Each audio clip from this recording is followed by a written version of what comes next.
अभी बोलिए।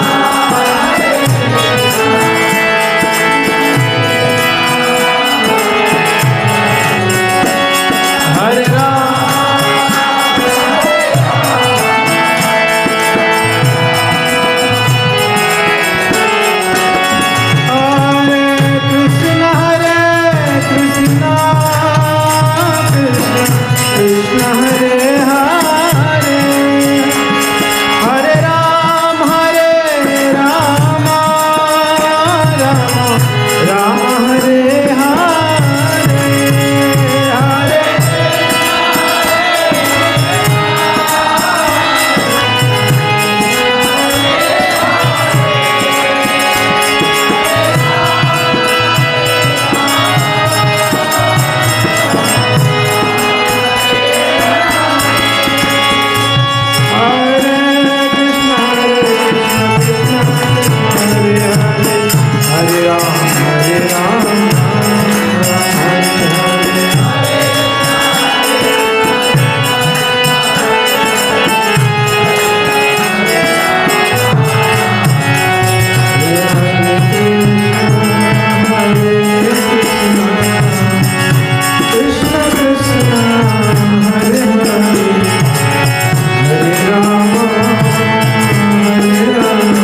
सुभद्रा महारानी की, श्री श्री गौनिताय की, श्री श्री राधा माधव भगवान की, श्रील प्रभुपाद की जय। निताई गौर हरि प्रेमानंदे हरि हरि बोल।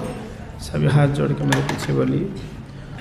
ओम नमो भगवते वासुदेवाय,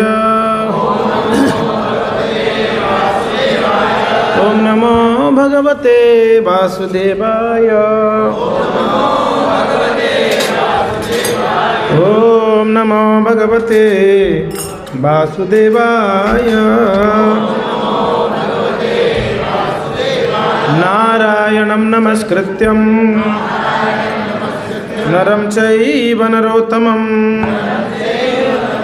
देवीं सरस्वतीं व्यासं ततो जयमुदीरये। नष्टप्रायेषु भद्रेषु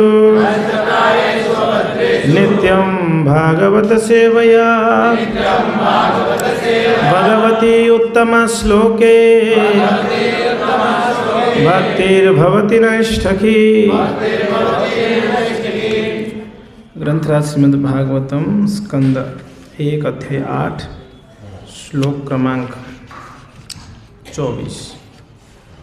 मैं श्लोक पढ़ता हूँ, आप लोग शायद उच्चारण नहीं कर पाएंगे, मैं खुद पढ़ लेता हूँ। विषान्महग्ने पुरुषाद दर्शना दस्य तत्स्वभायं वनवास कृच्छतः, मृगे मृगेनेकमहान् रथस्रतो द्रोणस्य तस्यास्मा हरे विरक्षितः। श्लोक उच्चारण करती है माता कुंती। इसका अनुवाद इस प्रकार से है। हे भगवान श्री कृष्ण, अपने हमें विषाक्त भोजन से, भीषण अग्नि से, नरभक्षियों से, दुष्ट सभा से, वनवास काल के कष्टों से तथा महारथियों द्वारा लड़े गए युद्ध से बचाया है, और अब आपने हमें अश्वत्थामा के अस्त्र से भी बचा दिया है। ओम ज्ञानतिमिरन्धस्य ज्ञानञ्जनशलाकया चक्षुरुन्मिलितं येन तस्मै श्रीगुरवे नमः। श्रीचैतन्यमनोभीष्टं स्थापितं येन भूतले स्वयं रूपः कदा मह्यं ददाति स्वपदान्तिकं।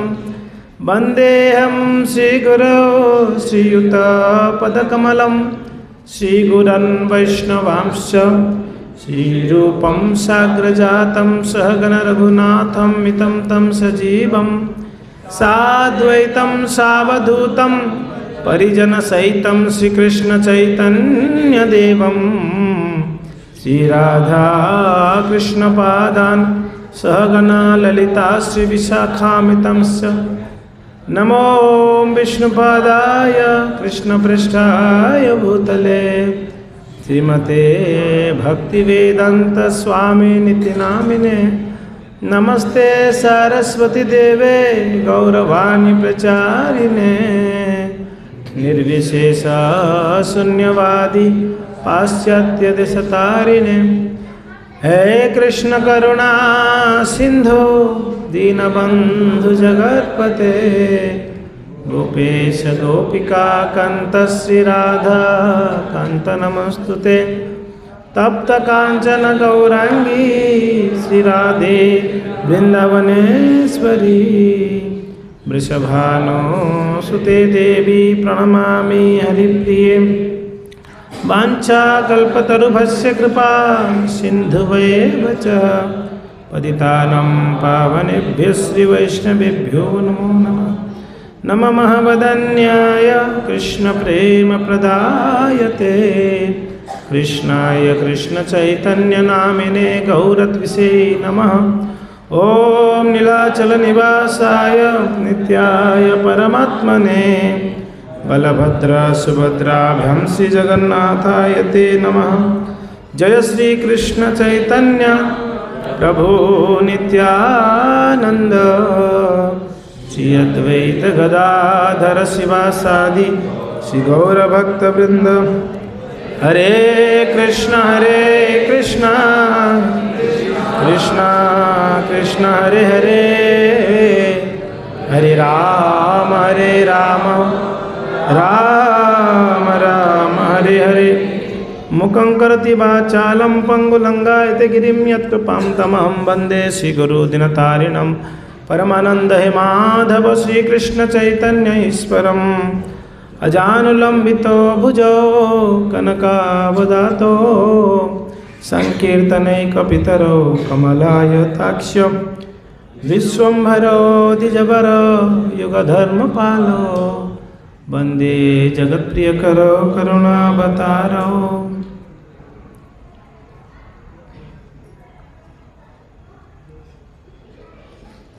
हरे कृष्णा। तो आए हुए सभी भक्तों का स्वागत है रविवार ये प्रीतिभोज कार्यक्रम में। थोड़ा आगे आ जाए, कुछ पीछे आएंगे तो बैठने को होगा। माताएं थोड़ा आगे आ जाए, हाँ जो पीछे आएंगे बैठ सकते।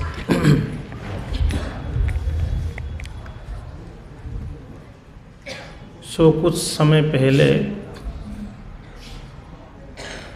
हमने माता कुंती की कुछ प्रार्थनाओं को हमने स्मरण किए थे। कुंती महारानी ये ऐसा एक भक्त हैं जो नित्य निरंतर अपने जीवन में कृष्ण का ही शरण में रही और नित्य निरंतर भगवान का स्मरण कीर्तन करते रही। कुछ ऐसे माताएं हुए हैं हमारे पूर्व में जो सारे स्त्री समाज का महिमा को बढ़ा दिए हैं, उसमें से कुंती महारानी है। तो कुंती जी बचपन से उनका जीवन बड़ा संघर्षपूर्ण रहा। बहुत ज़्यादा ऐशो आराम वाला जीवन नहीं थी कुंती देवी का। सारा अनुकूल परिस्थितियाँ नहीं थी कुंती देवी का। जब अनुकूल परिस्थिति होती है तब तो हम अच्छे से सब कुछ कर सकते हैं, मगर जब प्रतिकूल परिस्थिति आती जीवन में तब भक्ति करना बड़ा मुश्किल हो जाती है हम लोग के जीवन में, है कि नहीं। इसलिए ऐसे भी कहा गया है कि भक्ति में प्रतिकूल जो होता है उसको त्याग देनी चाहिए, मगर परिस्थिति प्रतिकूल होगा। भक्ति के लिए जो प्रतिकूल उसको त्यागने के लिए कहा गया, मगर परिस्थिति अगर विपरीत हो तब हम भक्ति नहीं त्याग सकते हैं, मगर करने के लिए बड़ा मुश्किल होता है, कठिन होता है। तो कभी हमारे जीवन में अगर समस्याएं आती हैं तो हम जरूर कुंती महारानी को स्मरण करनी चाहिए। कुंती महारानी अपने जीवन में कितने समस्याओं को सामना करी है और कहीं हार नहीं मानी है। ये माता कुंती ये पांडवों का माँ हुई और भगवान का शुद्ध भक्त हुई। सो कुंती महारानी उस परिस्थिति में भगवान का स्मरण कर रही हैं।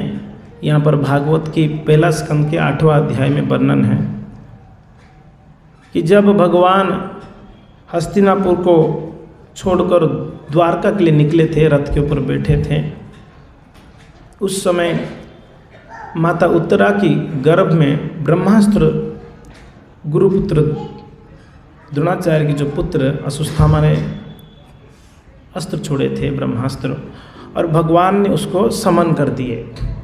भगवान ने उस अस्त्र को समन कर दिए। और उस समय जब भगवान सोचे अभी तो ब्रह्मास्त्र समन हो गई, तो वो द्वारका के लिए जब निकल रहे थे, माता कुंती भगवान को प्रार्थना करती हैं। तो हमने कुछ श्लोकों को चर्चा किए थे, मैं सिर्फ जस्ट उसको रिपीट करना चाहूँगा।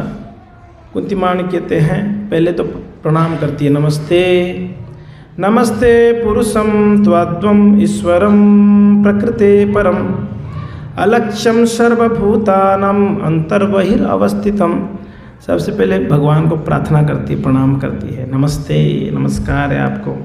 आप कौन हैं? आप परम पुरुष हैं, ईश्वर हैं और प्रकृते परम, प्रकृति के भी परे आप ईश्वर है, गुणों से परे हैं।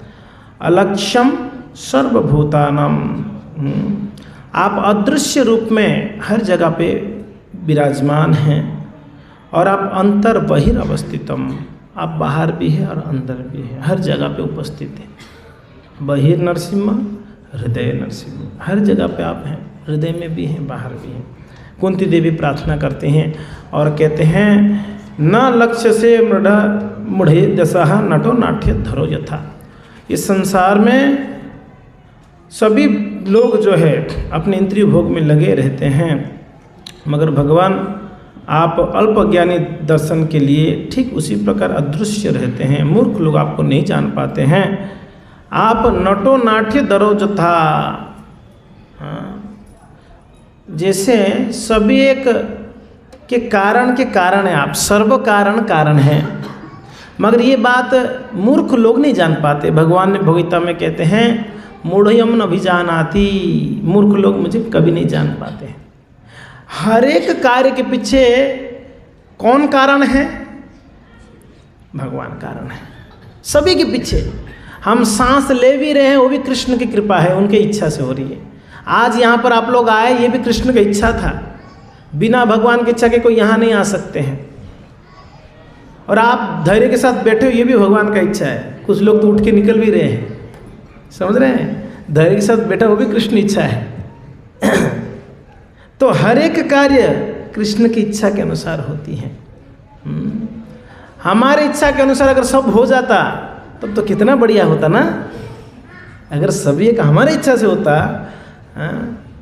कितना अच्छा होता। मगर ऐसे कभी नहीं होती है। हमारे इच्छा से हम कुछ प्लान करते हैं, भगवान कुछ और प्लान कर लेते हैं। सही बात है कि नहीं है? तो हमारी इच्छा से सब कुछ नहीं होती है।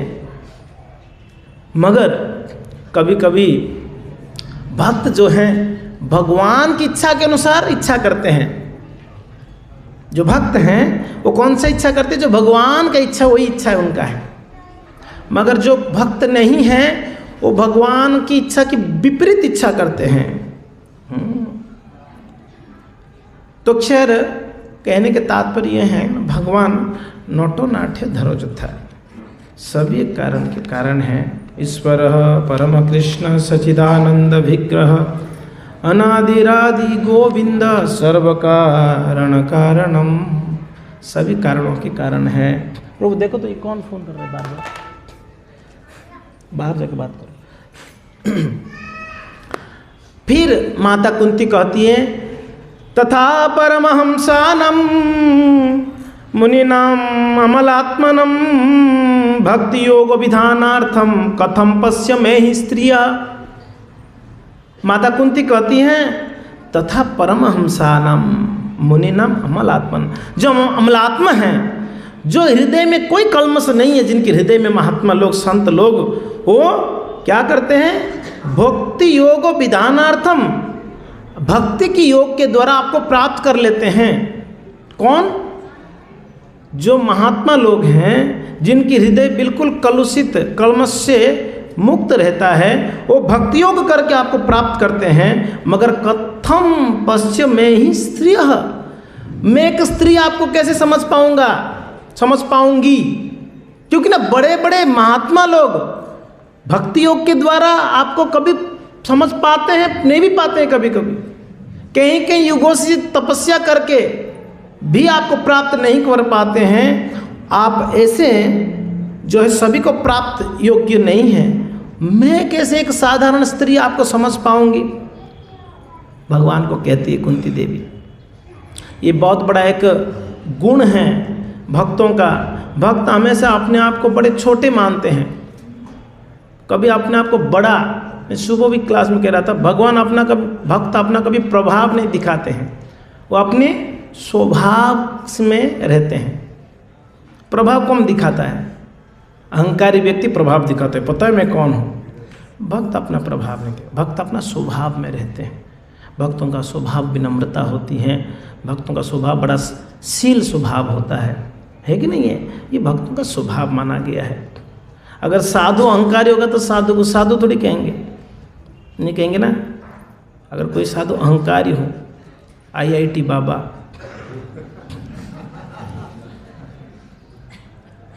कहीं न्यूज़ में आ रहा है, कहीं तमाचा लगा दिया, किसको गुस्सा मार दिया, कोई जा रहे उनके पास, अहंकारी। वैसे कोई प्रसन्न नहीं करेंगे ऐसे साधुओं को। लोगों का एक मन में धारणा है साधु मीन्स बड़े शील स्वभाव के होते हैं, वो बोलते तो मधुर बोलते हैं, ऐसा नहीं साधु बोलेगे एकदम आग उगले, ऐसा नहीं होना चाहिए, है कि नहीं है। तो कहने के तात्पर्य है कुंती महारानी अपना विनम्रता से कहती है मैं कैसे समझ पाऊंगी, मगर कुंती से बड़ा कौन समझ सकता है, कुंती महारानी से बड़ा कौन समझ सकता है भगवान को। यहाँ भगवान सामने खड़े हैं कुंती महारानी के सामने हैं। तो कुंती अपनी विनम्रता से कहती है मैं एक स्त्री होकर मैं कैसे समझ पाऊंगी आपको, बड़े बड़े योगी महात्मा भक्त आपको समझने में अक्षम रहते हैं।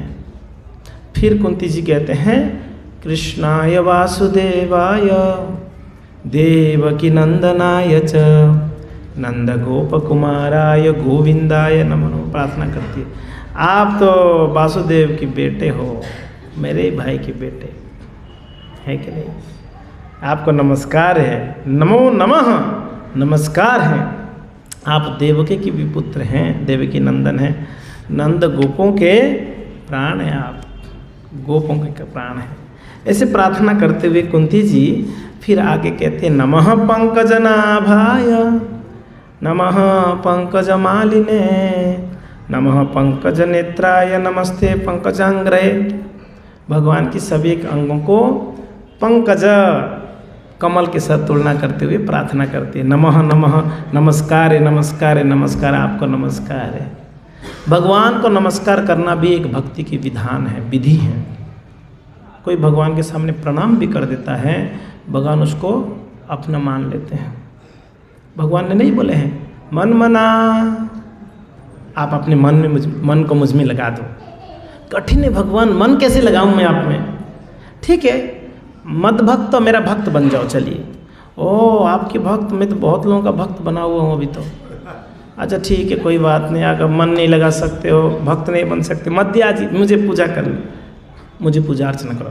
बोले प्रभु बहुत लोग आप पूजा कर रहे हैं, आपका कैसे पूजा कर सकता हूँ। ठीक है कोई बात नहीं, माम नमस्कार, एक बार प्रणाम कर दो भाई, इतना करोगे तो भी मैं अपना मान लूँगा आपको। भगवान ने कहा है गीता में माम नमस्कुरु, मुझे नमस्कार करिए। यहाँ पर कुंती देवी खूब नमस्कार कर रही है, नमः पंकज नाभायम नमः पंकज मालिने नमः पंकज नेत्राय नमस्ते पंकजांग्रये। आपको नमस्कार है, आपकी नाभि कमल की सदृश है कि नहीं है, और आप कमल के माला से सुशोभित है, और आपके चरण भी कमल है, चरण कमल है, और आपकी चरणों में क्या है, कहते हैं कि कमल पुष्प के समान शीतल है, और जिनके चरणों में कमल अंकित है, ऐसे प्रभु मैं आपको नमस्कार करता हूँ। पंकजांग्रे, आपके चरण में कमल का पुष्प अंकित है। फिर प्रार्थना करते हुए कुंती देवी कहती हैं, जो आज के श्लोक में चलेंगे, यथा ऋषिकेश खलेन देवकी कंसेन रुद्धा तिरं सुचार्पिता विमोचिताहं च सहात्मजा विभो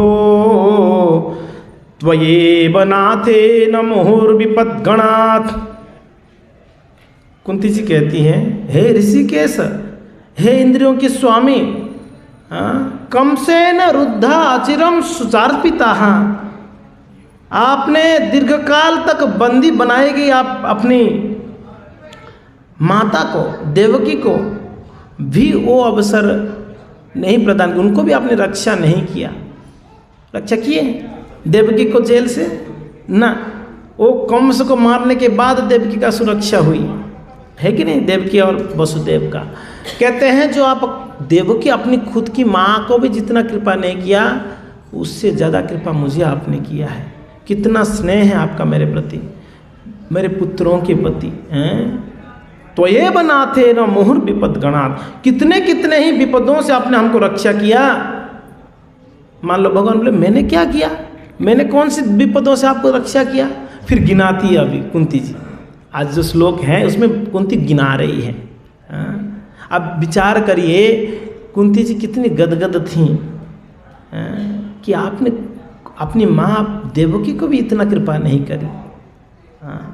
बेचारी जेल में ही रही, कारागृह में रही, 6 पुत्रों को, आपकी 6 भाइयों को मार दिए, आपने नहीं बचाया उन लोगों को। मेरे पुत्रों को बाल बांका होने नहीं दिया आपने।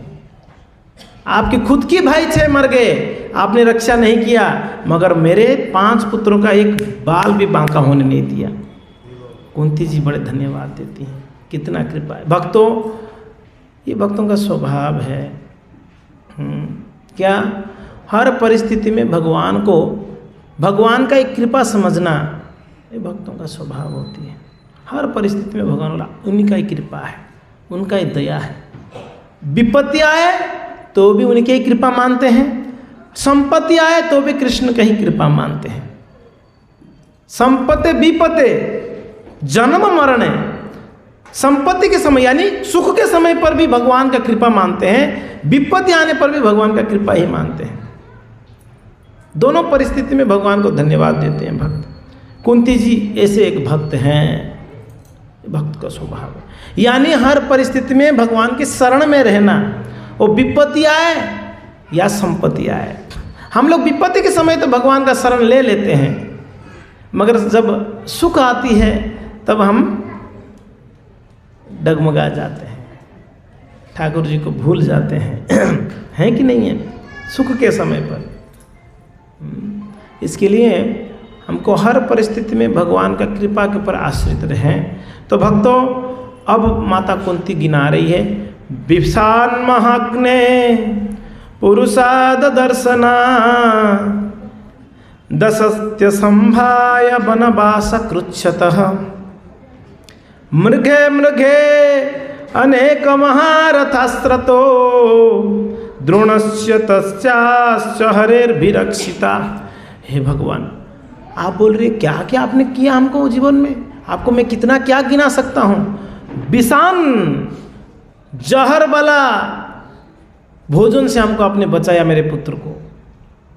हाँ, स्मरण कर रही है कुंती। हम लोग, हमें कोई अगर कोई अच्छा कुछ करता है उसको भूल जाते हैं, कोई हमारे जीवन में कोई बुरा करता है तो उसको तो जीवन भर कोसते रहते हैं और याद भी रखते हैं। है कि नहीं है? हमारे जीवन में कितने लोग अच्छा किए होंगे और जरूर किए होंगे, वो सब हम भूल गए, मगर हमारे जीवन में कोई दुख दिया होगा उसको हम कभी नहीं भूल पाते हैं। और हम किसी को कुछ अच्छा किया होगा जीवन भर याद रखते हैं। पता है तेरे को मैंने एक बार दिया था इतना पैसा, वो हम पूरा याद रखते हैं, हम उसको नहीं भूलते कभी। दूसरा भला क्या है उसको भूल जाते हैं, हम किसी को अगर कुछ भला किए होंगे तो उसको पूरा याद रखेंगे हम लोग। और कोई दूसरा हमको कुछ कष्ट दिया होगा तो उसको हमेशा याद रखते हैं। हम किसको कष्ट दिया होगा भूल जाते हैं हम, है ना? हम अगर किसी को कभी को दुख दिया होगा हमको याद भी नहीं होगा, मैंने कब ऐसे बोला था, मैंने ऐसा तो कभी नहीं कर सकता हूँ, है ना? बड़ा विचित्र है, ये हम सबका स्वभाव है।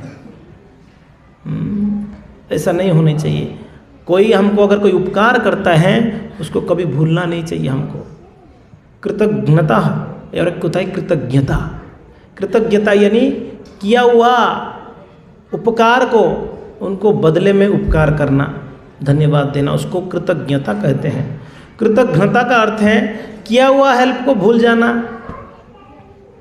अगर हमको संकट आते समय कब कोई हेल्प किया तो हम भी दूसरे के संकट में हेल्प करना चाहिए।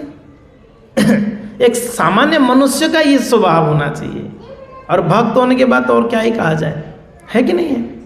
हाँ, भक्त जो होते हैं वो पर दुखी होते हैं, दूसरों को दुखी देख के खुद दुखी हो जाते हैं। तो खैर माता कुंती स्मरण करती है।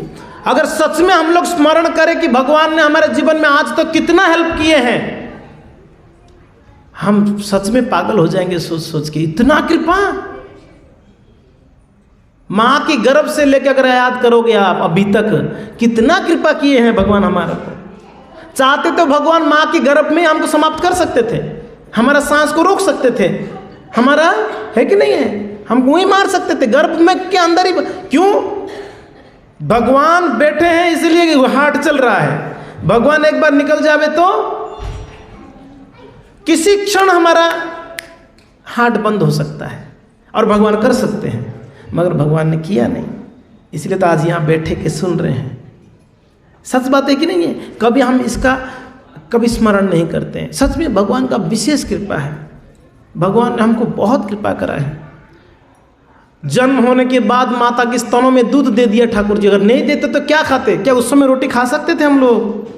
आप विचार करिए, माता जैसे एक संतान को जन्म देती, हमको जन्म दी, माता के स्तन में भगवान ने दूध दे दिया, हमारा आहार दे दिए। बोले कि जब तक तो रोटी राइस दाल सब्जी खाना सीखा नहीं, तब तक माँ का स्तनपान कर। और प्रचुर मात्रा में दूध दे देते हैं भगवान। कभी कोई इस माता के स्तन में दूध नहीं होता है तो कितना परेशानी होती है बच्चों को खिलाने में, आपको पता है? बहुत परेशानी को झेलना पड़ती है माँ को, कहीं इधर उधर का दूध ला के देना, मगर उसको पचेगा नहीं। बच्चे को माँ का स्तनपान ही पचता है, उस समय बाहर का दूध उसको नहीं पचता है नॉर्मली। अब भगवान ने ऐसा दूध स्तन में देते हैं जो वो आराम से पचा सकता है उसकी बच्चा। सत्य बात कह रहा हूँ मैं। बाहर का दूध दीजिए बच्चे को नहीं जमती है। वो कौन दिया? भगवान कितना कृपा करे हैं, माँ के स्तनों में दूध दे दिया हमारे लिए। हमारा आहार का व्यवस्था, 9 महीना गर्भ में थे तब भी भगवान ने आहार का व्यवस्था कर रखे थे हमारे लिए, नहीं कर रखे थे? तब कौन सा खीर पूरी कचौरी कोई खिला रहा था अंदर? अरे भाई, भगवान ने बचा के रखे थे। अभी हम 2-4 दिन नहीं खाएंगे तो हम दुर्बल हो जाएंगे और 5-8 दिन में तो मर भी जा सकते हैं, है ना, भोजन नहीं करने। मगर पेट में 9 महीना रहे, वहाँ अंदर कौन थे? कौन खिला रहा था हमको? भगवान ने पूरा हमको सुरक्षा प्रदान कर रखे थे। हमको कभी विचार किया इस बात को? करना चाहिए हमको इस बात को। भगवान का कितना असीम कृपा है हमारे ऊपर। माँ के गर्भ में 9 महीने तक भगवान ने हमको खिलाया पिलाया है, और आने के बाद भी भोजन का प्रबंध किए हैं, और आज तक भोजन का प्रबंध किए हुए हैं भगवान ने, नहीं करे हुए हैं? कृपा नहीं है ये? आपको नहीं लगता ये कृपा है ठाकुर जी का? एक नास्तिक भी सोचेगा तो पागल हो जाएगा, बोले भगवान ने यार खाने को दिया मुझे, कितना कृपा है। और कितनी संकट आया होगा हमारा जीवन में, मृत्यु को एकदम टच करके बच गए हम लोग, नहीं वो ऐसी स्थिति नहीं हुई है। अभी प्रभु जी कह रहे थे कि प्रभु जी हमारा परिवार के उनके गाड़ी पूरा पलट खा गई, फिर भी बच गए। कैसे बच गए? कौन बचा लिया? भगवान ने बचाते हैं, है कि नहीं है? हम गए थे अभी एक गांव में, सगतड़ा में, एक माता जी हैं 97 ईयर 95 चैतन्य माता जी 95 लगभग जीवित हैं। उनके घर वाले बोलते महाराज प्रार्थना करो ये निकल जाए यहाँ से। हमको कहे थोड़ा आप अपना चरण हमारे घर पे रखो, हो सकता है हमारे नानी जी का कल्याण हो जाए। बोले किस प्रकार का कल्याण चाहते हो आप?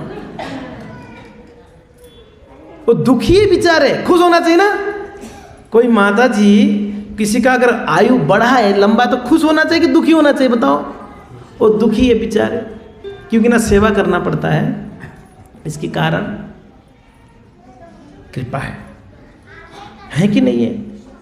भगवान कृपा करके हमको इतना लंबी उम्र तक रखते हैं, आयु भगवान ने दे रखा है हमको। विचार करिए, हर परिस्थिति में भगवान ने हमको सुरक्षा प्रदान की है। माता हमको हर एक एक घटना को याद करनी चाहिए बचपन से। कहीं हम लोग का एक्सीडेंट हुआ होगा, हम बच गए हैं। कोरोना आके निकल गया, हम बचे हुए हैं। देखो थोड़ा चेक करो, हम बचे हैं नहीं बचे हैं? कोरोना में कितना लोग चले गए, नहीं चले गए, कितना परिवार उजड़ गई है, मगर हम ऐसा हमारे साथ नहीं हुई है। कृपा नहीं है ये? आपको नहीं लगता है कृपा है? ये सब याद करना चाहिए। डेंगू का समय आया, हम बचे हुए हैं, लोग डेंगू में निकल गए कई सारे लोग। कहीं कहीं संकट आती है दुनिया में, कहीं कहीं विपत्ति आती है, मगर हमको भगवान ने बचा के रखे हैं। तो भगवान का कितना, ये स्मरण करनी चाहिए। स्मरण करोगे तो कभी भी आप भक्ति के जीवन से दूर नहीं हो सकते हो। याद करिए, क्यों ना जप करे ठाकुर जी का नाम? बताइए कितने कारण चाहिए नाम जप करने के लिए, कितने प्रूफ चाहिए भगवान का नाम जप करने के लिए। एक घटना को भी याद करोगे तो आप, किसी भक्त ने मुझे फ़ोन किए एक हफ्ता पहले, बोले कि प्रभु जी, शायद बिलवाड़ा का लड़का है, प्रभु जी मैं बचते बचते मरते मरते बच गया और मैं प्रण ले लिया, मैं अभी जितना दिन रहूँगा सारे इस्कॉन मंदिर का विजिट करके दर्शन करके प्रार्थना करूँगा। अब तक मैं बहुत अलर्ट नहीं था भक्ति में। उसने कहा मुझे, बोले प्रभु जी मैं बहुत अलर्ट नहीं था, मैं तो ऐसे ही कभी जपता था कभी नहीं जपता था, मगर अब मैं बिल्कुल मृत्यु को टच करके बच गया प्रभु जी। तो भगवान ने मुझे बचाया, बैठ जा बेटा। हाँ, तो सत्य में वो बोल रहे थे कि मुझे भगवान ने बचा लिया, तो अब मैं ज़्यादा से ज़्यादा प्रयास करूँगा कि इस्कॉन मंदिरों में जाकर ठाकुर जी को दर्शन प्रणाम करूँ, कुछ सेवा करूँ। वो गदगद होके बोल रहे थे। सत्य बात है, हमारे जीवन में वैसे कई समय आया है गया है। तो माता कुंती स्मरण करती है, विषान महाग्ने, विष जहर, मेरे पुत्र को जहर दे दिया गया। सारे 100 भाई है कि नहीं है, मिलकर जहर दे दिए थे। किनको? भीम को दे दिए। एक बार भीम को जहर पिला दिया गया, खाने में डाल के खिला दिए उनको। आपको याद है ना ये वाला लीला? भीम को खिला दिए तो बेचारा भीम बेहोश हो गया, मूर्छित हो गया। इनको लगा कि मर गया। भीम को क्या किया पता है? वो गंगा में डुबा डाले, फेंक दिए गंगा में, मर गया। अभी 5-4 और दूसरे भाइयों को नहीं पता चला, भीम को जहर दे दिया ये लोग। भीम क्योंकि ना खाने में बड़े माहिर थे ना, उसमें खाने में ही मिलाया जहर, उसको मार सकते। तो भक्तों जब गंगा जी में डाल दिए, आपको पता है गंगा जी पाताल लोक तक बहती है, ऊपर के लोगों से आगे नीचे के लोग तक बहती है। तो जब गंगा में डाले और पाताल लोक में चले गए। कौन? शरीर बड़ा भारी था। भीम जी का शरीर 2000 हाथी के ओजन उतना था। कितना? 2000 हाथी कितने ओजन होंगे आप सोच सकते हो? इतना बल था और इतना भारी थे वो। ओजन के कारण नीचे चले गए। नीचे के लोक में गए, नाग लोक में पहुंच गए, और वहाँ पर नाग लोग देखे कोई विचित्र प्राणी हमारे राज्य में कैसे आ गया। वो लोग सब डसने लगे उसको। अब डसने लगे तो विष को विष ही निकाल सकता है। तो एक तो अंदर जहर था, बाहर से जब डसने लगे सारे जहर निकल गए। अब भीम का जो मूर्छित अवस्था से बाहर आकर बोले ये कौन सो मुझे मार रहे हैं, सबको पकड़ पकड़ के पीटने लगे, नीचे कुचलने लगे, तोड़ने लगे सांपों को। सब हाहाकार मच गया। सब जाके उनके जो राजा थे उनको बोले कि बड़ा स्थिति गंभीर है, कोई आया है विचित्र प्राणी हमको मार रहा है, काट रहा है, ले आओ उसको बांध के ले आया गया। जब उनको पूछा गया कहाँ से आए, कैसे, बोले मैं कुंती की बेटा हूँ। अरे कुंती की बेटा, हमारे परिवार का है। तो कुंती के नाना लगते थे वो, वासुकी के पास जो रहते थे। तो बोले परिवार का आदमी, उनको मत मारो। देखो ये लोग मारने के लिए प्लान किए, भगवान ने क्या कर दिए, बिल्कुल स्थिति को पलट दिया। अब मरने के जगह भीम जब वापस आ रहे थे नागलोक से, उनको ऑफर दिया गया 8 कुंड में अमृत भरा हुआ था वहाँ पर। बोले ये अमृत आप पी के जाओ। भीम ने 8 घड़ा का अमृत पिए। एक घड़ा में 1000 हाथी का बल आया। पहले 2000 हाथी का बल था, 8000 हाथी का बल और आ गया, 10,000 हाथी का बल लेके रिटर्न आए। देखिए मारने के लिए लोग ये किए तो भगवान ने उनको और बलवान बना के ले आए। और ये लोग हस्तिनापुर में बोल देते भीम मर गए, पता नहीं कहाँ चले गए भीम, किसको नहीं पता था, सब बड़े दुखी थे।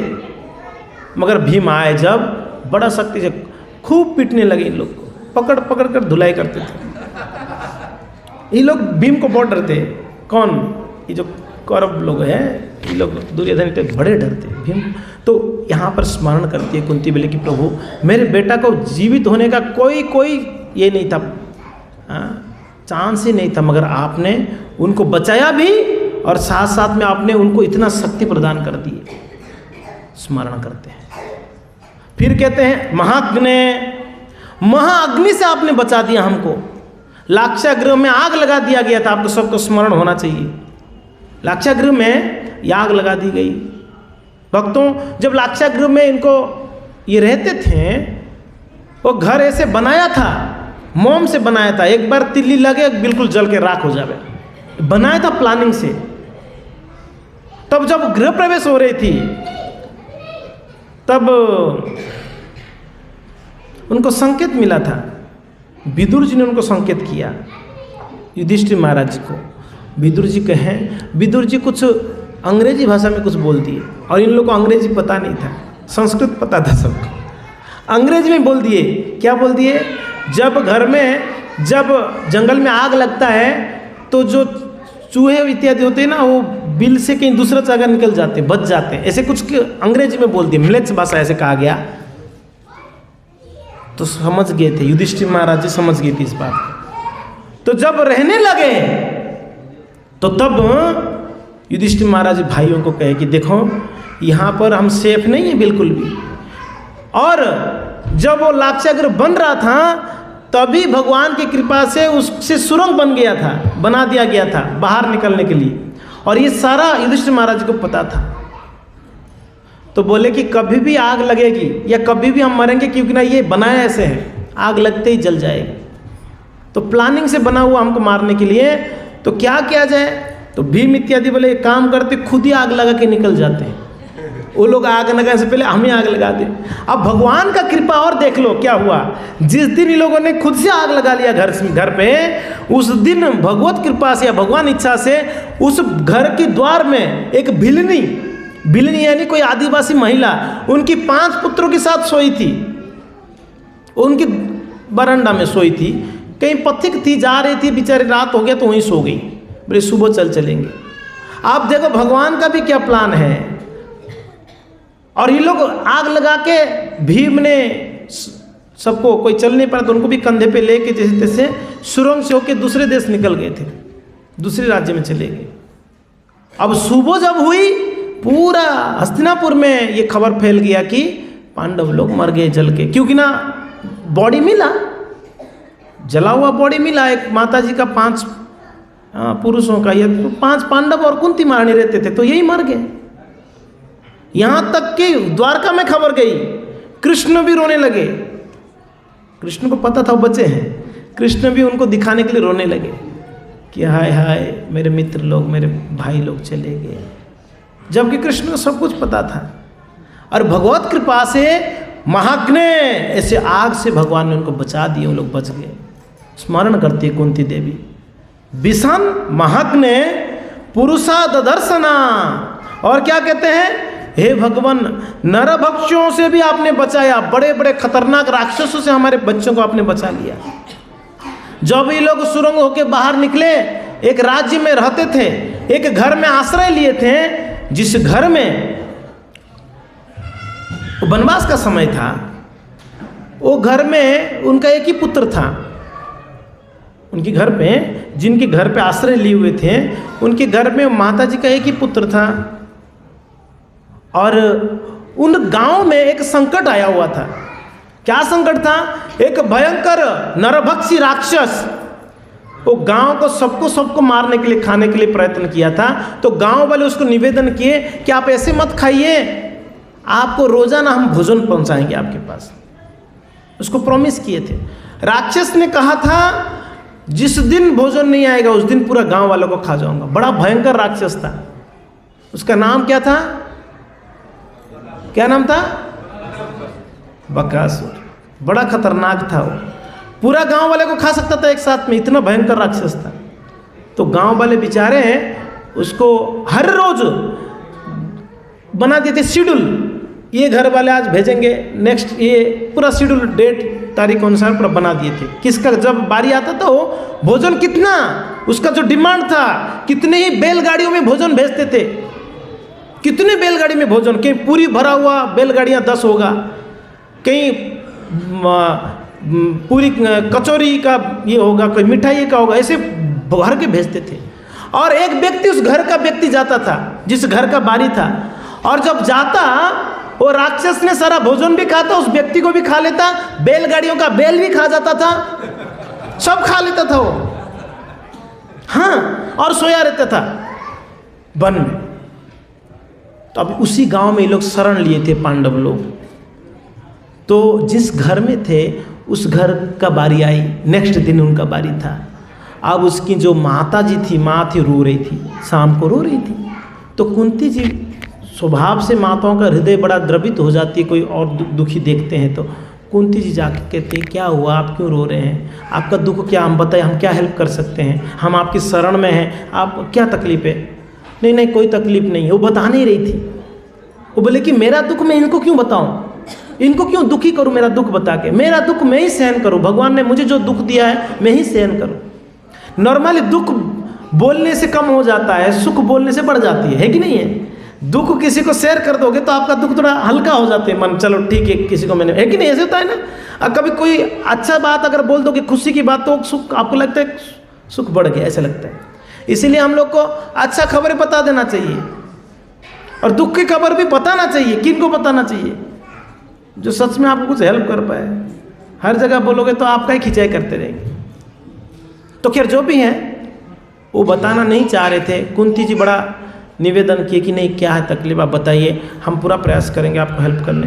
बोले कुछ नहीं, ऐसा ऐसी बात है, राक्षस प्रतीक्षा करता होगा, कल मेरे पुत्र अकेला है, वो जाएगा तो मेरा घर पे कोई संतान नहीं होगा। और जवान लड़का। कुंती जी कहते इसके लिए आप चिंता क्यों कर रहे हैं? आपका पुत्र एक है ना, मेरा तो 5 पुत्र हैं, मेरा एक जाएगा तो 4 और रहेंगे, चिंता के कोई विषय नहीं। बोले नहीं नहीं, आप हमारे घर पे शरण लिए हैं, आप हमारे लिए क्यों इतना, नहीं नहीं आप चिंता मत करिए। कुंती जी जाके 5 पुत्रों को बुला के कही देखो हम लोग को जो शरण दिया है वो आज संकट में है, हमें जो शरण दिया है आज वो संकट में है, तो हमारा कर्तव्य है उनके संकट से हमको दूर करना पड़ेगा। बोले क्या करना भैया? बोले देखो एक को किसी को जाना पड़ेगा कल। सारे भाई बारी बारी बोले हम जाए, मैं जाऊंगा। युधिष्ठिर महाराज बोले कि मैं चला जाता हूँ। भीम कहते नहीं मैं जाऊंगा। अर्जुन के एक भी नहीं बोले वो जाएगा, मैं नहीं जाऊंगा। आज का स्थिति था क्या बोलते भाई जाएंगे, बड़े भाई का कर्तव्य होता है वो चले जाए, और बड़ा भाई बोलता कि नहीं छोटा निकल जाए, मैं तो कर्तव्य घर संभालना, तू निकल जाए, है कि नहीं? ऐसा होता। वो ऐसा नहीं था, इन लोग का इतना स्नेह था, प्रेम था, बोले प्राण देने को तैयार है। बोले नहीं हम, कुंती महारानी बोले कि अभी तो बड़ा असमंजस्य, सभी बोल रहे हम जाएंगे, किसको भेजा जाए? कुंती जी बोली भीम जाएगा, ये जाएगा तो मार के आएगा, बाकी कोई जाएगा तो कुंती का बड़ा भरोसा था, तो बोले भीम जाएगा। भीम जी बड़े खुश हो गए। क्यों खुश हो गए पता है? बहुत भोजन लेके जाना है, भोजन खूब ले जाना है, तो ले जाना तो खाने को अच्छा मिलेगा कल का दिन। आपको पता है जब वनवास समय था, वर्णन आता है महाभारत में, जब भोजन लाते थे इकट्ठा करके, उसका 50% भीम को दिया जाता था, 50% 4 लोग मिलके खाते, 4 नहीं 5, 4 भाई और कुंती महारानी, यानी 2 भाग करते थे जो भी लाते। भीम आधा खा जाता था, फिर भी बोलता था कि कोई कम पड़ रहा है यार। भीम जी खाने में बहुत माहिर थे, तो उनको बड़ा प्रसन्नता हुई कि कल तो बहुत अच्छा भोजन होगा, और राक्षस का तो कोई टेंशन ही नहीं था उनको, भोजन मिलेगा। तो नेक्स्ट दिन बहुत बढ़िया से पकवान इत्यादि बनाए, खूब बैलगाड़ियों में भरे, भीम जी को भेजे। भीम जी ले गए, ठीक है, तो ले गए सारे जितना खाना था, वो राक्षस के पास पहुंचने से पहले सारे बैलगाड़ियों का खाना खत्म कर दिया था, कुछ भी नहीं था, सब खा लिए, पूरी की पूरी खा लिए, कचौरियाँ खा लिए, ना मिठाइयाँ, सब बिल्कुल साफ। जब राक्षस के पास पहुंचे वो बोला कि तू आया किसके लिए, मेरा भोजन कहाँ है? बोला कि भोजन तो मेरे पेट में एकदम सुरक्षित है, बताओ करना क्या है? बोले कि अरे तेरा इतना दुस्साहस, तुझे भय नहीं है, हैं? तो बोले भय क्या, काय का है? भीम ने पास एक मुक्का मारे और खून उगल के मर गया वो राक्षस। तब कुंती जी आप स्मरण करती है, आपने इतना भयंकर राक्षस से मेरे पुत्रों को बचाया आपने, और एक नहीं वन में कई राक्षस आते और उनको उनसे भगवान को बचाते, कई संकटों से भगवान ने बचाया। आहा क्या ही बताए। महाभारत, कोई तो कहते महाभारत झगड़ा नहीं, महाभारत पढ़ोगे तो आपको पता चलेगा भगवान का भक्त वत्सलता होता क्या है, वो कैसे भक्त वत्सल है पता चलेगा क्या। अद्भुत है उनका भक्त वत्सलता, भक्तों को कितना अलर्ट, कितना ध्यान रखते हैं भक्तों को पता चलता है। वत्सल यानी जैसे बछड़ों को अपनी माँ गाय कितना ध्यान रखती है, बहुत अलर्ट रहती है, मेरे बछड़े को कोई कुछ ना कर ले। अब एकदम जन्म हुआ बछड़े के आसपास जाओ, गाय तुरंत आएगी आपको मारने के लिए, उनके बच्चों को बिल्कुल ध्यान रखती है। और खूंटा में बांधा हुआ गाय, बछड़ा इधर उधर घूमता रहेगा तो उसका ध्यान उसके ऊपर रहेगा। थोड़ा कोई नजदीक आता तो कान एकदम खड़ा करके ऐसे देखेगी, आप देखा होगा गाय को, बहुत अलर्ट रहती है गाय। वत्सल यानी उनके हृदय में वात्सल्यता होती है उनकी बच्चे को, इसलिए भगवान को भी भक्तवत्सल उपाधि दी गई है। भक्तवत्सल यानी भक्तों के प्रति भी उनका वही वात्सल्य रहता है जैसे एक गाय अपने बछड़ों के प्रति रहती है। एक भजन में एक भक्त कहते हैं सालबेग जी, धेनु पछे पछे बच्चा गमे क्षीर लोभे भकत पछरे तुमे थाओ से ही भावे एका तो भकत जीवन एका तो भकत एका तो भकत जीवन एका तो भकत जीवन।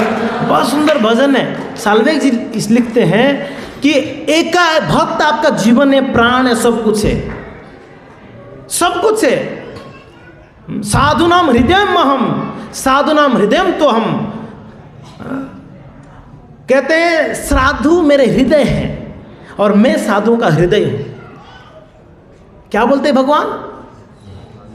साधु मेरे हृदय हैं, यानी कोई साधु को कोई अपमान करेगा, कष्ट देगा तो भगवान का हृदय जल जाता है।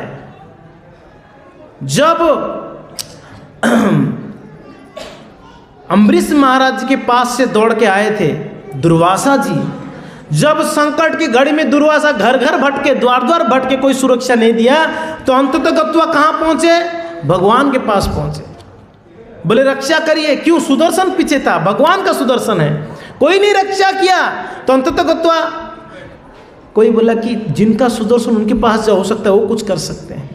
भगवान के चरणों में गिर गए, त्राही माम भगवान रक्षा करिए, आपका सुदर्शन मुझे जला रहा है, मार डालेगा मुझे। भगवान बोले मैं कुछ नहीं कर सकता। बोले सुदर्शन आपका है। मैं भले ही मेरा है सुदर्शन, मेरा बात नहीं मानने वाला है। क्यों ऐसा? क्योंकि ना मैं भक्तों की पराधीन हूं, भक्तों की बात मानेगा, मैंने नहीं माना। अहम भक्त पराधीनो ना स्वतंत्र द्विज, मेरा कोई स्वतंत्रता नहीं है ब्राह्मण, मैं भक्तों के अधीन में हूं। फिर नेक्स्ट श्लोक में कहते हैं कि साधु नाम हृदयम मह्यम, साधु मेरे हृदय हैं। साधु अगर मेरे हृदय हैं तो कहते हैं दुर्वासा आप बड़े दयावान हैं। हे कृष्ण करुणा सिंधु दीन बंधु जगतपते गोपेश गोपिका कांत श्री राधा कांत नमस्तुते। आप हे कृष्ण करुणा सिंधु हैं, आप करुणा सिंधु होके कैसे ठुकरा सकते हैं मुझे? मैं आपके चरणों में शरणागत हूं। भगवान कहते करुणा कहां से प्रकट होती है? बोले हृदय से। साधु मेरे हृदय, आपने ऑलरेडी हृदय को जला दिया है, तो करुणा कहां से उत्पन्न होगी? मेरा साधु तो जल चुका है, मेरा हृदय जल चुका है, इसलिए करुणा नहीं है अभी। फिर क्या करूं मैं? बोले एक काम करो, जिनकी चरणों में अपराध किया उधर जाओ वापस, हो सकता है वो कुछ रक्षा कर ले। बोले ये तो मैं पहले सोचा नहीं। इतना भटक भटक के बाद में पता चलता है रॉन्ग नंबर हर जगह पे है, सही नंबर तो छोड़ के आया। वापस जाकर जब अम्बरीश जी की चरणों का शरण लिए, अम्बरीश जी प्रार्थना करते हैं सुदर्शन जी को, हे भगवान सुदर्शन, अगर मैं जीवन में कुछ भक्ति किया होगा तो सारा भक्ति को दाव पे लगा के मैं निवेदन करता हूँ ये ब्राह्मण को छोड़ देना। ये भक्त है भगवान। भगवान लाचार हैं। कोई भगवान को मेरा अपना करके बोल देता भगवान आप मेरे हो, भगवान बिक जाते हैं, वो सोल्ड आउट, बिक जाते हैं। अब बोलते हैं मुझे खरीद लिया ये व्यक्ति ने, ये भक्त ने बोल दिया कि ये मेरा है करके बोल दिया। कृष्ण को अपना बनाइए, कृष्ण बिक जाते हैं आपके चरण। ये भगवान का स्वभाव है। तो क्षर पुरुषा ददर्शनाथ, आपने बड़े बड़े राक्षसों से मेरे पुत्रों को रक्षा किया। दशस्स सभायाम वनवास कृतम, हे भगवान मुझे ये भी याद है, अभी तक भूली नहीं हूं मैं। कौन सा सभा से आपने बचाया मेरे पुत्र वधु को? आपने असत सभायाम, असत सभा से मेरे पुत्र वधु को बचा दिया आपने। वो स्मरण कर रही है कुंती, आपके बिना कौन बचा सकता था? उस सभा में सब लाचार थे, सब कोई नहीं बचा सकता था। बड़े बड़े योद्धा बैठे हुए थे, भीष्म द्रोण जैसे। मेरे 5 पुत्र बिके हुए थे वहां पर, बड़े बड़े योद्धा हैं, कोई चू नहीं कर रहे थे। मगर ऐसा परिस्थिति में मेरे पुत्र वधु को लाज बचाया आपने, नहीं तो मेरे पुत्र वधु का क्या स्थिति होती। स्मरण कर रही है कुंती। असत सभायाम, असत सभा से बचा दिया आपने। जब द्रौपदी का वस्त्र हरण कर रहे थे दुशासन, तब द्रौपदी जी भगवान को पुकार रही है, हे प्रभु, हे भगवान प्लीज़ मुझे रक्षा करिए, बस संकट की घड़ी है। बहुत प्रार्थना करी, बाद में तब पर भी भगवान नहीं आए। दोनों हाथ से अपनी साड़ी को पकड़ रखी थी। वो भी क्षत्राणी थी, बलवान थी, ऐसी बात नहीं थी। मगर दुशासन के सामने क्या चलेगा इसका। दुशासन का भी 10,000 हाथी का बल था, बताया, बड़े शक्तिशाली था वो। बेचारी नहीं संभल, तो एक हाथ से पकड़ के रखी, दूसरे हाथ से उठाकर बोलती है, हे प्रभु, हे गोविंद, हे मुरारी, हे माधव, प्लीज रक्षा करिए। तब पर भगवान नहीं आए। फिर तो अपनी साड़ी को छोड़ ही दी। अब दोनों हाथ ऊपर करके बोलती है, हे कृष्ण, हे द्वारकाधीश, प्लीज मुझे रक्षा करिए। तब भगवान तुरंत आके साड़ी बढ़ा के उनका लाज बचा दी द्रौपदी का। द्रौपदी कहती, इतना लेट? बोले कि मैं तो देख रहा था आप अपने ऊपर कितना भरोसा था, वो मैं चेक कर रहा था। आप बड़े भरोसावान था ना। पहले तो आपने गए अपनी पत्नियों के पास, अपनी पितामहों के पास, अपने ससुर के पास भटके, कोई आपको रक्षा नहीं किया। तो मतलब जब पूर्ण शरणागत नहीं होंगे मैं क्यों रक्षा करूं? मैं वेट कर रहा था। नहीं, मैं तो आपको पुकार रहा था, मैं तो पूरा शरणागत नहीं। आप तो अपने कपड़ा पकड़ के पुकार रहे थे। तो मुझे लगा आप अपने बल के ऊपर भी भरोसा है आपका। नहीं, मैं तो एक हाथ, मेरे तब भी मुझे लगा एक हाथ में भरोसा है। दोनों हाथ जब ऊपर करके बोलते हैं, हरे कृष्णा कृष्णा कृष्णा हरे हरे, हरे राम राम राम। तब भगवान सोचते हैं कि दोनों हाथ ऊपर कर लिया, मीन्स पूर्ण शरणागत है। बोलते हैं ना हैंड्स अप, हैंड्स अप यानी दोनों हाथ ऊपर करो, यानी पूर्ण शरणागत हो जाओ, ऐसे बोलते हैं ना। बोलो हरे कृष्णा कृष्णा कृष्णा हरे हरे, हरे राम। इसके लिए हम दोनों हाथ ऊपर करके पुकारते हैं ठाकुर जी को, ताकि भगवान उन्हें ये पूर्ण शरणागत होकर मेरा नाम लेता है। तो भगवान आते हैं। बोले मैंने दोनों हाथ ऊपर करके भी बोली तो भी थोड़ा लेट हो गया। बोले कि मैं तो आ गया था, आपने द्वारकाधीश बोला तो मुझे वापस द्वारका में जाके आना पड़ा। भगवान मजे ले। तो जो भी है, कहने का तात्पर्य भगवान ने लाज बचाए, कुरुसभा में लाज बचाए। या वनवास कृच्छतः मृगे अनेक महारथा अस्त्र। तो हे भगवान, वनवास के समय पर भी बहुत संकटों को हमको झेलना पड़ा। और उस समय भी आपने, वनवास के समय पर क्या संकट आया? एक बार ऐसा संकट आ गया, दुर्वासा जी आए थे एक बार, कितने शिष्यों को लेके, 10,000 शिष्यों को ले आके। युधिष्ठिर महाराज जी बोल दिए कि हमारे घर पे भोजन लेके जाओ, आप बहुत बढ़िया भोजन पाएंगे आपके घर पे। बेचारी द्रौपदी को पूछे, भोजन है ना? बोले कि अक्षय पात्र खाली, सूर्य भगवान दे रखे थे अक्षय पात्र। उसमें ऐसा नियम था, दिन में तब तक वो जो पात्र है कुछ भी दे सकता था खाने को, जब तक द्रौपदी खुद नहीं खा लेती। एक बार द्रौपदी खा ली तो वो पात्र उस दिन और कुछ नहीं देगा, नेक्स्ट दिन देगा। उस दिन द्रौपदी खा ली थी। तब द्रौपदी बोले कि कैसे हो सकता है? बोले अरे दुर्वासा जी बड़ा शांत मूर्ति है, आशीर्वाद दे देगा। नहीं, बड़ा क्रोध मूर्ति है, श्राप दे देगा। क्या करे? अभी बेचारे कांप गए, अब क्या करें? द्रौपदी कहते ऐसी स्थिति में तो भगवान ही रक्षा कर सकते, वो कुछ कर सकते। तो दुर्वासा आदि बोले कि हम स्नान करके आते हैं, तैयार रखना भोजन। 10,000 एक्चुअली दुर्योधन का प्लान था, जाओ उनके उधर भी जाओ। इनकी उधर आए तो बढ़िया से भोजन कराए, खुश हो गया। कौन?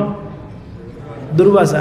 बोले कि आप हमारे घर पे आके हमारा घर पवित्र करा, हमारे भाई लोग बेचारे वनवास में, कभी उनकी भी घर पे जाके आश्रम पवित्र करके आओ। बोले जाएंगे, जानबूझ के, ताकि उनको कुछ नहीं खिला पाएंगे तो श्राप देके जला डालेंगे करके जानबूझ के भिजवाए थे।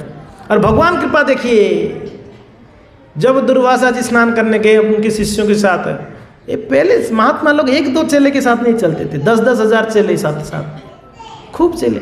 तो प्रार्थना करी द्रौपदी, प्रभु हे केशव, आप ही बचा सकते हो संकट से। भगवान आगे, अरे द्रौपदी बड़े भूख लगा, कुछ है क्या खाने के लिए? बोले आप 10,000 एक नंबर में वेटिंग में रहो, ऑलरेडी 10,000 उधर गए हुए।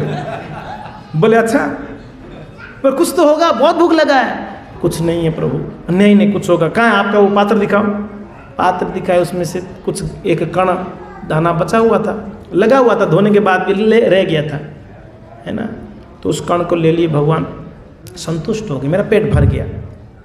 जैसे भगवान के यहाँ पेट भर गया, वहाँ 10,000 शिष्यों के साथ दुर्वासा जी का भी पेट भर गया अपने आप। देखो भगवान कितना बढ़िया। भीम को बोले भीम भैया जाओ बुला के लाओ, महात्मा लोगों को खिलाएंगे। भगवान कहते हैं, बोले महाराज पीटेंगे वो लोग श्राप दे देंगे, कुछ है नहीं घर पे, नहीं आप बुलाओ। भीम जी गदा लेके गए। बोले महाराज इतना लेट क्यों हो रहा है, चलो। वो स्नान कर रहे थे, सारे शिष्य बोल रहे कि गुरुदेव अब पेट में जगह नहीं है, बिल्कुल भरा हुआ है, अब जाएंगे नहीं खाएंगे तो पीटेगा भीम।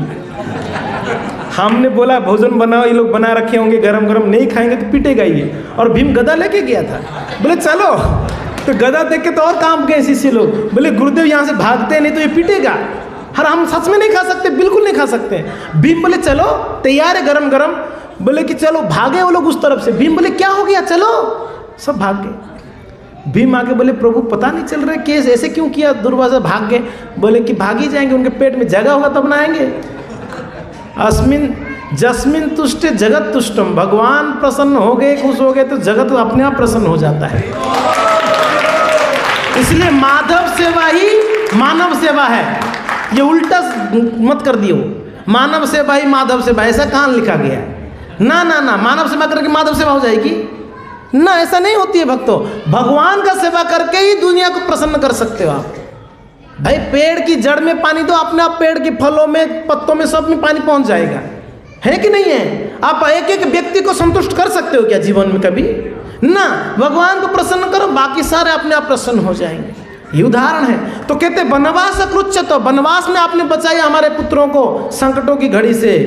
और द्रोणस्य अस्त्रश्चास्य हरे, अभी द्रोणाचार्य की पुत्र अश्वत्थामा के अस्त्र से आपने अभी बचाया, मैं देखा है, तुम्हें देख रही। हरे विरक्षिता, भगवान आपने क्या हमको नहीं बचाया, कहाँ कहाँ संकट से, मैं नहीं भूल सकती हूँ।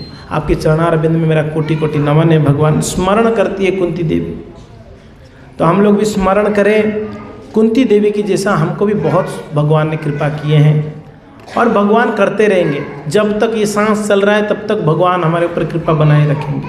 सांस खत्म होने के बाद भी भगवान हमारे ऊपर कृपा बनाए रखेंगे। भक्ति ऐसा चीज़ है, जीवन के साथ भी जीवन के बाद भी। LIC नहीं है साथ में, हम कहते हैं LIC, जीवन के साथ भी ना जीवन के साथ होता है ना बाद में आपके साथ होता है, परिवार लग भोगते हैं उसको। सच में कुछ साथ में और बाद में हो तो भक्ति है। भक्ति जब करते हैं तब प्रसन्न रहते हैं, भक्ति करते करते जब मर जाएंगे तब भी भगवान के धाम में जाके भक्ति करेंगे। कितना बढ़िया है। तो ये ऐसा अद्भुत है जो हमारे साथ हमेशा रहेगा। बाकी संसार में हर वस्तु खत्म हो जाएगी एक दिन, है कि नहीं है? आपका जो भी वस्तु इकट्ठा किया सब यहीं छोड़ना पड़ेगा, इस शरीर छोड़नी पड़ेगी, मगर भक्ति साथ में जाएगी। इसके लिए भक्तों इकट्ठा कुछ करने योग्य है भगवत भक्ति। ज़्यादा नाम जप कर लो, ज़्यादा कथा श्रवण कर लो, ज़्यादा प्रसाद पा लो, ज़्यादा सेवा कर लो ठाकुर जी का, संतों का, तो ये सब आपकी सुरक्षा रहेगी, संचित रहेगा। ये आपको जीवन भर काम आएगा और जीवन के बाद भी काम आएगा। हरे कृष्णा। ग्रंथराज श्रीमद् भागवत महापुराण की, कुंती महारानी की, कृष्ण कन्हैया लाल की, श्रील प्रभुपाद की, निताई गौर हरि प्रेमानंदे हरि हरि। तो बहुत बहुत धन्यवाद आप सभी को, आप लोगों ने बड़े ध्यानपूर्वक श्रवण किया। किसी का कोई जिज्ञासा पूछ सकते हैं, किसी का कोई प्रश्न है आप में से तो आप पूछ सकते हो, कोई जिज्ञासा है? हाँ जी, कोई प्रश्न नहीं है? पूछो पूछो, कोई दिक्कत नहीं। बिना प्रश्न का आज खत्म ही नहीं करूंगा क्लास। कोई प्रश्न है किसी का?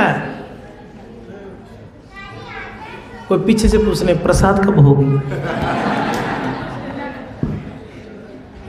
ठीक है, तो धन्यवाद। जो पहली बार आए आप अपने स्थान में खड़े होंगे तो हम आपको स्वागत करना चाहेंगे। जो फर्स्ट टाइम आए इस्कॉन उदयपुर में, अपने स्थान पर खड़े हो जाएं, हम आपको हृदय से स्वागत करना चाहेंगे। जय हो। माता जी, प्रभु जी, बेटा खड़ा हो जा। और कोई है जो पहली बार आए हैं, आज फर्स्ट टाइम इस्कॉन में आए? ठीक है, तो प्रभु जी माता जी हैं और प्रभु माता जी भी आए हैं। तो इन भक्तों का हम लोग विशेष स्वागत करेंगे भगवान के चरणों में प्रार्थना करते हुए।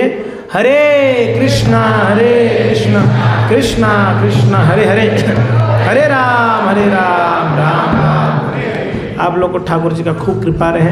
हम प्रार्थना करेंगे आप हर रविवार को आइए और भाग लीजिए कथा कीर्तन में और अपने जीवन को सुखमय बनाइए।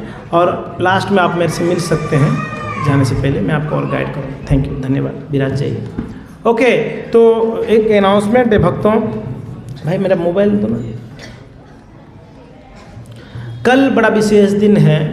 श्रील प्रभुपाद जी के जो गुरुदेव हैं उनका नाम है श्रील भक्ति सिद्धांत सरस्वती ठाकुर। बेटा मूर्तंग मत बजा। भक्ति सिद्धांत सरस्वती ठाकुर का कल आविर्भाव दिवस है, जन्मोत्सव है। किनका? श्रील भक्ति सिद्धांत सरस्वती। ये कौन थे? ये जो श्रील प्रभुपाद इस्कॉन का संस्थापक आचार्य, इनके गुरुजी थे, इनके गुरुदेव थे।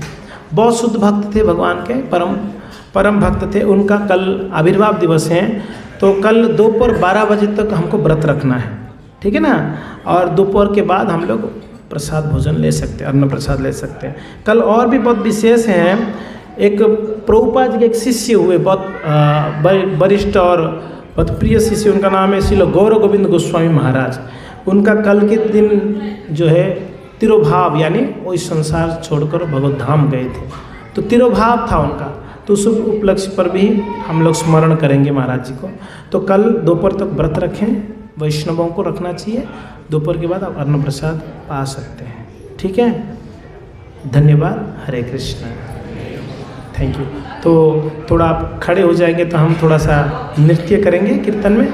उसके बाद सबके लिए प्रसाद है, और ज़रूर प्रसाद लेके पधारिएगा आप लोग, बिना प्रसाद का कोई ना जावे। और सब प्रसाद के लिए भाग दौड़ ना करिए।